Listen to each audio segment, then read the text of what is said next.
मग ते स्ट्रक्चर तोडलं कसं? त्या ज्यांनी स्ट्रक्चर तोड़ला त्याच्यावर पण फौजदारी गुन्हा झाला पाहिजे।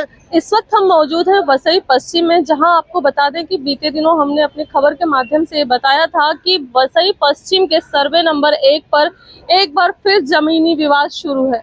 आपको बता दें कि इससे पहले जो हमने खबर दिखाई थी उसमें हमने आपको ये बताया था कि ये जो पूरा जमीनी विवाद है सर्वे नंबर 1 पर, इसमें जो वसई विरार शहर महानगर पालिका के जो सहायक आयुक्त है, जो कर्मचारी है, वो इस सर्वे नंबर 1 पर स्थित इस मकान पर तोड़क कार्रवाई करने आए थे और साथ में यहाँ पर भारी मात्रा में पुलिस प्रशासन के भी लोग यहाँ पर मौजूद थे उस तोड़क कार्रवाई के दौरान।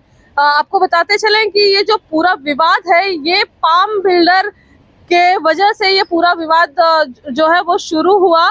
और इस प्रॉपर्टी पर अगर हम बात करें तो अभी पाम बिल्डर का इन्वॉल्वमेंट दिखाई दे रहा है। इसके साथ ही साथ जिस तरीके से बीती खबर में हमने आपको बताया था कि तोड़क कार्रवाई जो करने यहाँ पर वसई विरार शहर महानगर पालिका के जो कर्मचारी अधिकारी यहाँ पर आए थे, जब उन्होंने यहाँ पर एक तरफ जो यहाँ के इस घर में रहने वाले लोग हैं उनको गुमराह कर रहे थे, तो दूसरी तरफ इस मकान का जो पिछला हिस्सा है वहां पर जेसीबी ला के तोड़क कार्रवाई चुपके से की जा रही थी।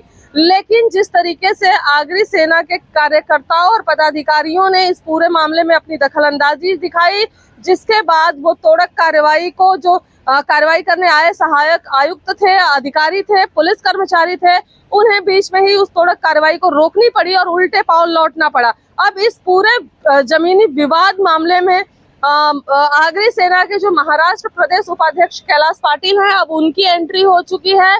इसके बाद अब देखना ये होगा कि इस पूरे विषय में क्या कुछ नया मोड़ निकलकर सामने आता है। साथ ही साथ आइए देखते हैं कि कैलाश पाटिल जो आगरी सेना के प्रदेश उपाध्यक्ष हैं, उनका इस पूरे विषय पर क्या कुछ कहना है। पण याच्या अगोदर एक प्रेस दिलेली, त्याच्यामध्ये क्लिअर दिसते हे फार जुनं माझ्या शेतकऱ्याचं घर आहे, ही फॅमिली राऊत फॅमिली, आणि प्लॅनिंग मध्ये हे घर नाहीये। आपण लास्ट टाइम दाखवलेलं आहे की हे प्लॅनिंग मध्ये घर नाहीये।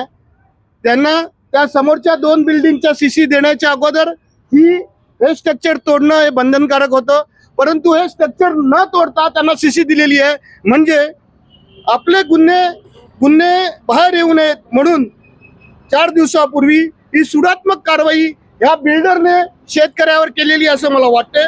ह्याच्यामध्ये महापालिकेचे अभियंता, कायदेशीर सल्लागार, नगर रचनाकार या सर्वांनी आर्थिक संगनमत करून विकासकाची खोटी कागदपत्रे सादर केलेली असतानाही बेकायदेशीररित्या बांधकाम परवानग्या दिलेल्या आहेत।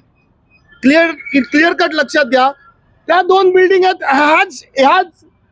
ह्याच लेआउट मध्ये आहेत, त्याला कंप्लीशन सर्टिफिकेट दिले, त्याचा अर्थ हे स्ट्रक्चर आहे म्हणून। आणि ह्याच्यामुळे आमचं म्हणणं आहे की जो आर्किटेक्ट आहे त्याची सनद रद्द करायला पाहिजे, आणि जे कल्पित आहेत, मग तो सहायुक्त असेल, इकडचा इंजिनियर असेल, इकडचा कमिशनर असेल, टाउन प्लॅनर असेल, लॉ वाले असतील, ह्यांच्यावर सगळ्यांवर फौजदारी केसेस झाल्या पाहिजेत हे आमचं म्हणणं आहे। आणि TLR पण ह्याच्यात एक आहे। एक लक्षात घ्या, शेतकरी इकडे राहतोय दिसते आहे, आणि कोणतीही परमिशन त्या बाईट मध्ये मी बघतोय की ते सांगतात ना आम्ही बघायला आलेलो, मग ते स्ट्रक्चर तोडलं कसं? त्या ज्यांनी स्ट्रक्चर तोडलं त्याच्यावर पण फौजदारी गुन्हा झाला पाहिजे। मी माननीय मुख्यमंत्र्यांना इकडून आवाहन करतो, माननीय मुख्यमंत्र्यांना आणि माननीय उपमुख्यमंत्र्यांना मी आवाहन करतोय, साहेब हे काय चाललंय? एका शेतकऱ्यावर जर भूमाफी अन्याय करत असतील तर किती योग्य आहे? आणि आम्ही जर चुकीचे असाल, आमचा जर शेतकरी चुकीचा असेल, जो इकडे 50 वर्षात ही जागा ती दिलेली आहे, ही जागा पण 2.5 एकर ह्याच्याच फॅमिलीने डोनेट केलेली आहे। मग जर इधरचा तो हेरवडेकर आणि जो सुभाष ठाणेकर, ह्यांच्यावर ह्यांना अँटी करप्शननी, सुभाष ठाणेकरला अँटी करप्शननी तिकडे पकडलेला आहे, रेड्डीवर अँटी करप्शननी पकडलेला आहे।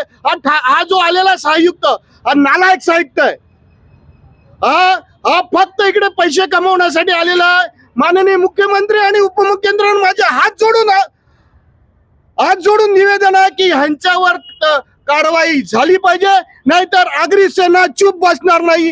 जिथपर्यंत ह्या शेतकऱ्याला न्याय मिळत नाही तिथपर्यंत आगरी सेना चूप बसणार नाही. तर या सर्व विषयामध्ये आगरी सेनेची प्रामुख्याने भूमिका काय असणार आहे? माननीय मुख्यमंत्री आणि उपमुख्यमंत्र्यांना मी निवेदन केलेलं आहे. ऑलरेडी आमच्या काही 25 विषय आहेत जे माननीय मुख्यमंत्र्यांकडे ते पेंडिंग आहेत.